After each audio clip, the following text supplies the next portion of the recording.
আমাদের ধর্মে এমন দুটি মৌলিক দায়িত্ব আছে যা প্রত্যেক মানুষের উপর বর্তায়।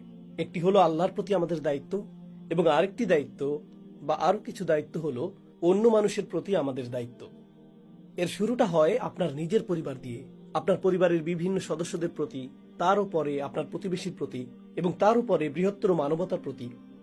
আসলে আল্লাহর প্রতি আমাদের করণীয় কি তা নিয়ে কথা বলা অনেক সহজ, কারণ আল্লাহর প্রতি আমাদের কর্তব্যগুলো খুবই স্পষ্ট, সরল, এবং আল্লাহ সর্বদা ন্যায়পরায়ণ ও সুবিচারক। তাই অন্তত এক পক্ষের থেকে অন্যায়ের কোনো সম্ভাবনা নেই, আর তিনি হলেন আল্লাহ। যখন তার কাছ থেকে কোনো প্রত্যাশা করা হয় তখন সেখানে কোনো জটিলতা, অস্পষ্টতা বা অস্বচ্ছতা থাকে না। তবে যখন আপনি মানুষের মধ্যকার সম্পর্ক নিয়ে কথা বলেন, যেমন ধরুন একজন নিয়োগকর্তা ও কর্মচারীর মধ্যে সম্পর্ক, বাবা মা ও সন্তানের মধ্যে সম্পর্ক, স্বামী স্ত্রী, ভাই বোন বা অন্য যে কোনো সম্পর্ক, যখন আপনি এই সম্পর্কগুলোর কোনোটি নিয়ে কথা বলেন তখন এক বা উভয় পক্ষের ভুল করার সম্ভাবনা থাকে। তো আপনি হয়তো আপনার অংশ পালন করছেন, আপনি আপনার দায়িত্ব পূরণ করছেন, কিন্তু অন্য পক্ষ তার অংশ পালন করছে না, সে তার দায়িত্ব পালন করছে না। যখন এমনটা ঘটে তখন এটা বলা খুবই সহজ যে সে তো তার দায়িত্ব পালন করে না, তাহলে আমি কেন আমারটা করব। সুতরাং আল্লাহর সাথে আমাদের যে সম্পর্ক তা মূলত খুবই মৌলিক, খুবই সহজ, খুবই সরল। আসলে ভুল করার একমাত্র সম্ভাবনা আমার দিক থেকেই থাকে, আর এই কারণেই আমরা তার সাথে আমাদের সম্পর্ক শুরু করেছি মানব ইতিহাসের প্রথম দোয়া দিয়ে, রব্বানা যালামনা আনফুসানা ওয়া ইল্লাম তাগফির লানা ওয়া তারহামনা লানাকুনান্না মিনাল খাসিরিন। হে আমাদের প্রভু, আমরা নিজেদের উপর জুলুম করেছি, যদি আপনি আমাদেরকে ক্ষমা না করেন এবং দয়া না করেন আমরা ক্ষতিগ্রস্তদের অন্তর্ভুক্ত হব। আল্লাহ ভুল করবেন এমন কোনো সম্ভাবনা নেই। وما ظلمونا ولكن كانوا أنفسهم يظلمون। তারা আমার প্রতি জুলুম করেনি, বরং তারা নিজেদের উপরে জুলুম করেছিল। আর আল্লাহ আযজা ওয়া জাল্লা কখনোই মানুষের উপর জুলুম করেন না। وما أنا بظلام للعبيد। অন্যদিকে যেমনটা আমি শুরুতে বলেছিলাম, মানুষ বেশ জটিল, আর আমাদের অন্যান্য সমস্ত সম্পর্কগুলোও বেশ জটিল।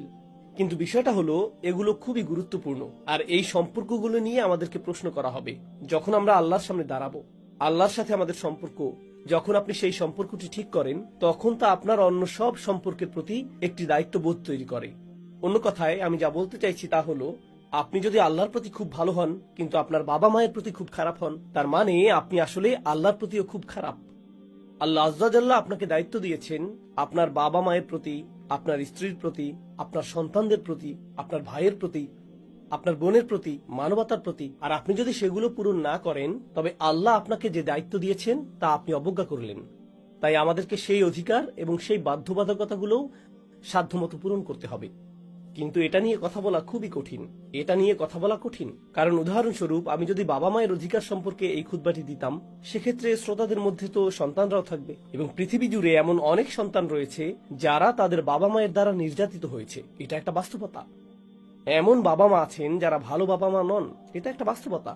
আর তারা যখন এই আলোচনা শুনবে যে বাবা মায়ের প্রতি কতটা ভালো হতে হবে, 1 মিনিট, তারা তো আমার জন্য কিছুই করেনি। তারা কি করেছে? তারা তো আমার উপর নির্যাতন করেছে। এমন বাবা মা আছেন যারা শারীরিকভাবে নির্যাতন করেন, মানসিকভাবে নির্যাতন করেন, সব ধরনের নির্যাতনই ঘটে থাকে। কেন তারা এখন অগ্রাধিকার পাবে?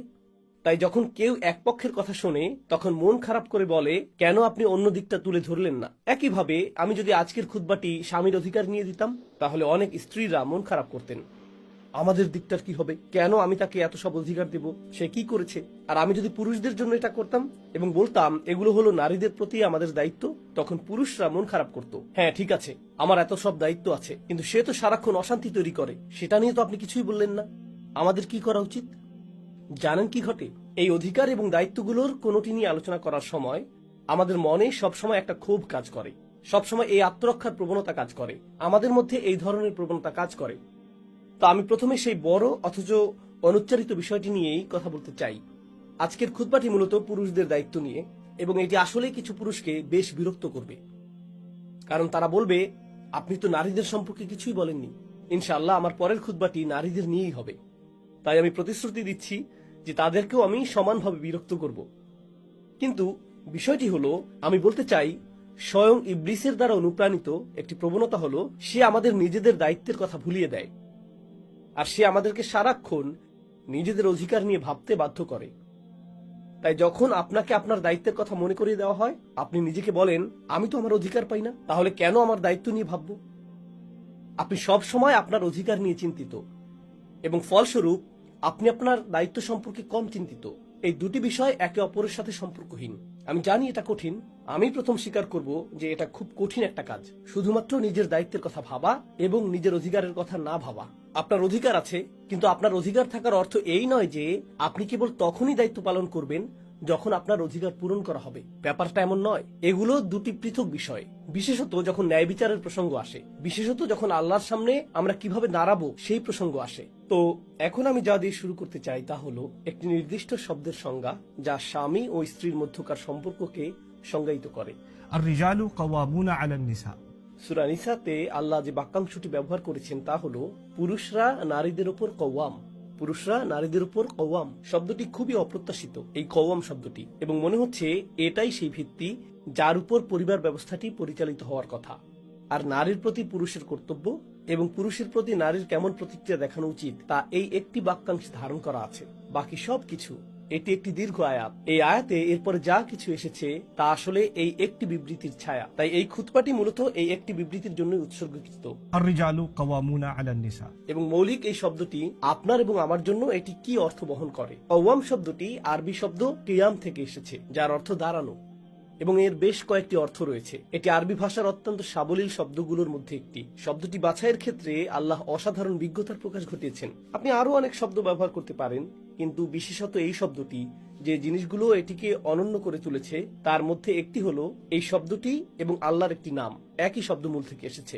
আয়াতুল কুরসিতে আল্লাহর নামটি রয়েছে, আল্লাহু লা ইলাহা ইল্লা হুয়াল হাইয়ুল কাইয়্যুম। এই কাইয়্যুম এবং কওয়াম শব্দ দুটি আসলে একই উৎস থেকে এসেছে। আমি একটি কারণে বিষয়টি উল্লেখ করেছি। আমি এটি উল্লেখ করেছি কারণ যেহেতু আল্লাহর নাম ব্যবহার করা হয়েছে কাইয়্যুম, তাই এই নামের সৌন্দর্য অবলোকন করার জন্য আমাদেরকে এই নামটিকে তার সকল অর্থে পরিপূর্ণ রূপে বুঝতে হবে। এবং এছাড়াও এই শব্দটি নিজেই এখন পবিত্র হয়ে উঠেছে, এবং এর কিছু অর্থ সরিয়ে নেওয়া বা এমন কোনো অর্থ যোগ করা যা এতে নেই, এটি হবে ধর্মদ্রোহিতা। যেহেতু এটি পবিত্র এবং এটি স্বয়ং আল্লাহর নামগুলোর একটি, এটি থেকে উদ্বুদ্ধ বৈশিষ্ট্যগুলো অনুকরণ করা আমাদের কর্তব্য। এখন এই অর্থগুলোর মধ্যে প্রথমটি নাকিদুল জুলুস, কিয়াম অর্থ দাঁড়ানো, বসে না থাকা। এটি ইঙ্গিত করছে কর্মতৎপরতা। যেমন কেউ প্রতিনিয়ত কোনো কিছুতে নিযুক্ত রয়েছে যে কখনো নিষ্ক্রিয় থাকে না। আপনারা জানেন গাড়িতে অটো পাইলট বা ক্রুজ কন্ট্রোল অপশন দেওয়া থাকে, তাই না? অথবা এমন মেশিন রয়েছে যা আপনি একবার চালু করলে তা নিজে থেকেই চলতে থাকে, কারো দ্বারা ক্রমাগত এটি চালানোর প্রয়োজন হয় না। আমরা এরকম অবস্থার কথা বলছি না, আমরা ঠিক এর বিপরীত অবস্থার কথা বলছি। এটি এমন বিষয় যা আপনি সক্রিয়ভাবে চেষ্টা না করা পর্যন্ত কাজ করে না। আপনি কেবল অন বাটন টিপে এটিকে চলতে দিতে পারবেন না। আর মজার বিষয় হলো শব্দতত্ত্বে এটিকে একটি প্রাচীন কবিতার মাধ্যমে ব্যাখ্যা করা হয়েছে। একজন দাস ছিল, আগেরকার দিনে দাস প্রথা ছিল, তো সেই দাসকে বিক্রি করা হবে এবং বিক্রি হওয়ার সময় সে বলেছিল, দয়া করে আমাকে কিনবেন না। আর সেই কবিতার এই লাইনটি বলেছিল, فإذا جعت أبغضت قوما وإذا شبعت أحببت نوما. সে বলল আমাকে কিনবেন না, কারণ যদি আমি ক্ষুধার্ত থাকি আমার খুব বিরক্ত লাগে, আমি মোটেই কাজ করতে পারি না, আমার কিছুই করতে ইচ্ছা করে না, তাই আমাকে দিয়ে কোনো কাজ করাতে পারবেন না, বিশেষত যখন আমি কি ক্ষুধার্ত। আর যদি আমি ভালো করে খাই, আমি শুধু ঘুমাতে ভালোবাসি। কিন্তু যখন সে বলছে আমি ক্ষুধার্ত, আমি মোটেও সক্রিয় নই, সে কওমা শব্দটি ব্যবহার করছে। আমি যা বলতে চাচ্ছি, আমি আপনাদেরকে এখানে যা বলার চেষ্টা করছি তা হলো এই শব্দের অর্থের মাধ্যমে এমন কাউকে বোঝায় যে প্রতিনিয়ত সক্রিয়। তো এটাই হলো পারস্পরিক সম্পর্ক নিয়ে আমার এবং আপনার জন্য প্রথম ইঙ্গিত। এই সম্পর্ক এমন কিছু নয় যা নিজে থেকেই টিকে থাকবে, আপনাকে সক্রিয়ভাবে সম্পর্কটি বজায় রাখতে হবে। স্বামী স্ত্রীর মধ্যে ভালোবাসা এমন কিছু নয় যা নিজে থেকেই চলতে থাকে, এটিকে পরিচর্যা, লালন এবং বিকশিত করতে হয়। এটি এমন কিছু যেখানে বারবার ফিরে আসতে হয়। আপনি ধরে নিতে পারবেন না যে এটি বিদ্যমান, এটি শুকিয়ে যেতে পারে এবং এটি ক্ষয়ে যেতে পারে। এই ধারণা যে মনের কষ্টগুলো ক্ষমা করে দেওয়া হয়েছে বা আঘাতের অনুভূতিগুলো মিলিয়ে গেছে, এই ধারণা করলে হবে না। আঘাত নিজে থেকে চলে যায় না, আপনাকে এটি দূর করার জন্য কাজ করতে হবে, আপনাকে এটা ঠিক করতে হবে। সুতরাং একটি সক্রিয় ভূমিকার প্রয়োজন। কখনো কখনো মানুষ একই ছাদের নিচে বাস করে, বছরের পর বছর তারা একে অপরের সাথে কথা বলে না, অথবা সত্যিকারের কোনো কথোপকথন হয় না। রাতের খাবারটা কেমন, অফিস কেমন কেটেছে, কিভাবে এসেছো, ওকে আমি এখন টিভি দেখবো। এভাবে বছর কেটে যায় আর পরস্পরের মাঝে সত্যিকারের কোনো কথোপকথনই হয় না। তারা কোনো সম্পর্কই গড়ে তোলেনি। তাদের মধ্যে একমাত্র মিল হলো উপরের একটি ছাদ, এটাই তাদের মিল। পুরুষদের এমনটা করা উচিত না। বিশেষত পুরুষদের জন্য একটি সম্পর্কের রক্ষণাবেক্ষণের ক্ষেত্রে সক্রিয় থাকাটা কঠিন, কারণ আমরা এমনিতেও খুব একটা কথা বলি না, আমরা কেবল নিষ্ক্রিয় থাকতে পছন্দ করি।